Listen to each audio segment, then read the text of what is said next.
Hey everybody, I'm Jeff. Hello everyone. My name is Wendy and I'm a vacation addict.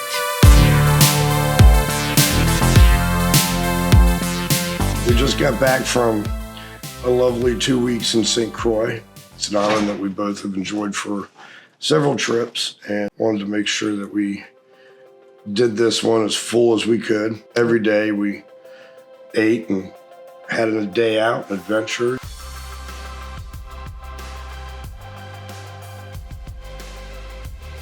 The island of Saint Croix is known for its diving and snorkeling. I mean, it's got Buck Island, for instance, right off the coast, is an entire underwater national marine preserve. And they actually have plaques underneath there. There's trails that you can take. Absolutely gorgeous. They limit the boating so that nothing kills the reef. You use reef-friendly sunscreen, so everything stays alive. The first time we snorkeled, I think we did it at Buck Island.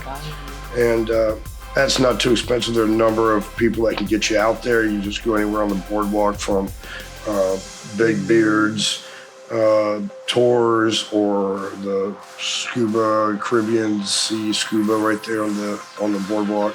And it's roughly $65 a person, and you get out there and spend a half a day snorkeling and some time on the beach, and it's beautiful.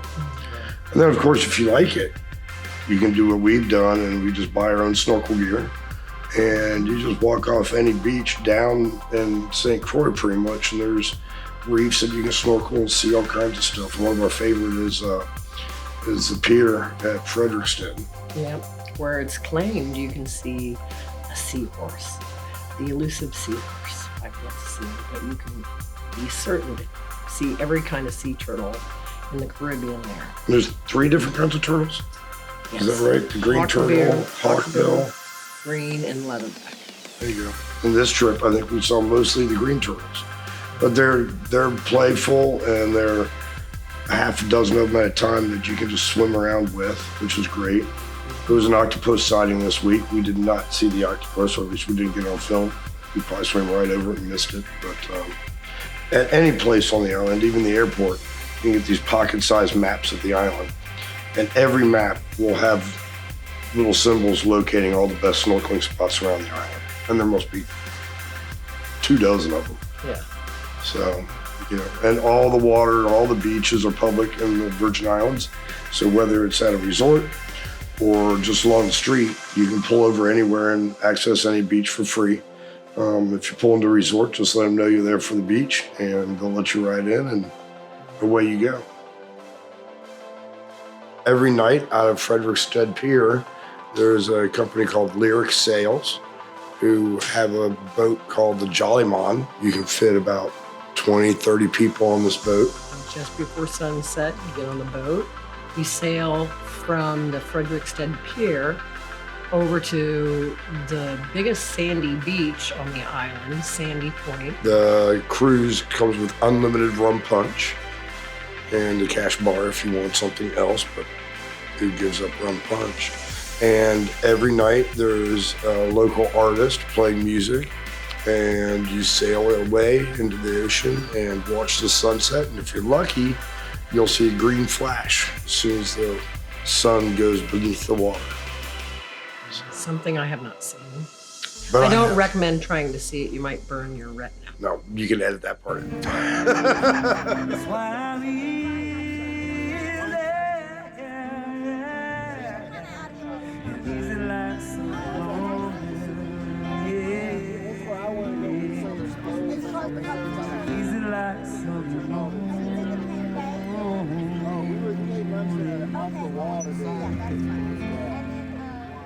Yeah, the St. George Botanical Gardens. Mid-Island.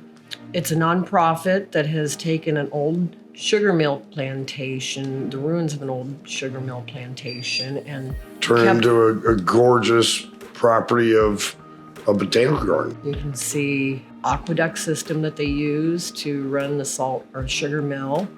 You can see graves of both the slaves and the owners. The old buildings are still there.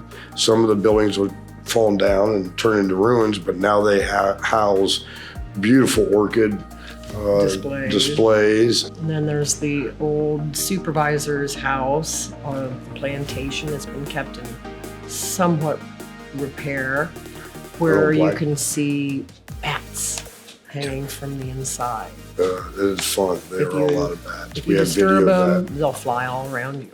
They will. So keep your hair covered. There's other areas that walk you through a forest, across bridges, and from one section of the plantation to another.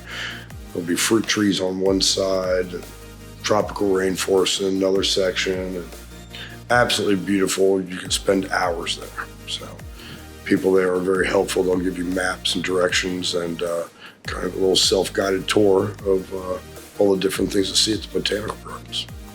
You don't want to take your kids. They might touch a cactus. Yeah, you don't want to. There's some things you don't want to touch. Yeah, absolutely. Actually, kids would love it. I'm just kidding. Kids would love it. They love running through the woods and seeing all the same stuff that we see and probably more.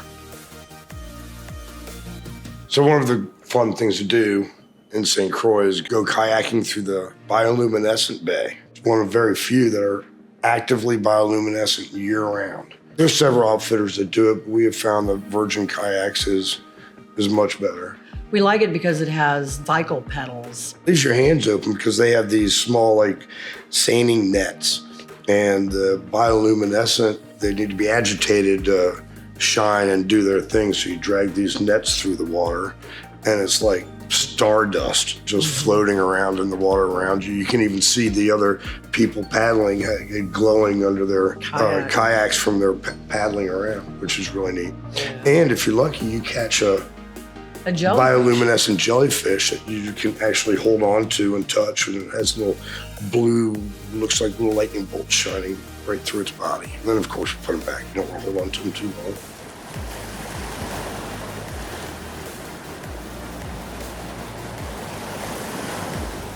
So you take an extreme rainforest Jeep ride down the hillsides until it comes to an abrupt halt at the most beautiful water you've ever seen. But you can't see the water because you're in the depths of the rainforest the whole way down. And then when it clears at the beach, you see the stunning panorama of Caribbean blue. And the guys at Tantan are great guides. They're gonna make sure you're safe all the way and get you across the rocks and into the tidal pools. And then from the tidal pools, there's 2 large pools with water cascading over them from the beach. Sometimes there's some fish stuck in there until next tide comes in and washes them out. But so you can do a little cliff diving and jumping while you're in there as well. Get back in the Jeep and then you go back up, and it's just as much a wild ride going up as it is coming down. And when you talk about wild, we're talking, there are ruts and trenches that deep. Oh yes. They're almost sideways in the Jeep. There's a lot of mud being slung and stuff like that. Don't wear your fine clothes. No, definitely just wear your bathing suit and plan on a day. And then when you're done, by then, maybe the Domino Club will be open and you can relax with a little mama wana and whatever they happen to be cooking that day. And then you can feed the beer to the pigs. There you go. Which is an adventure. And it is. It's O'Doul's. They're big animals, and you put your hand with the beer can right by their big tusks as they go, and they do. And they do. And they do.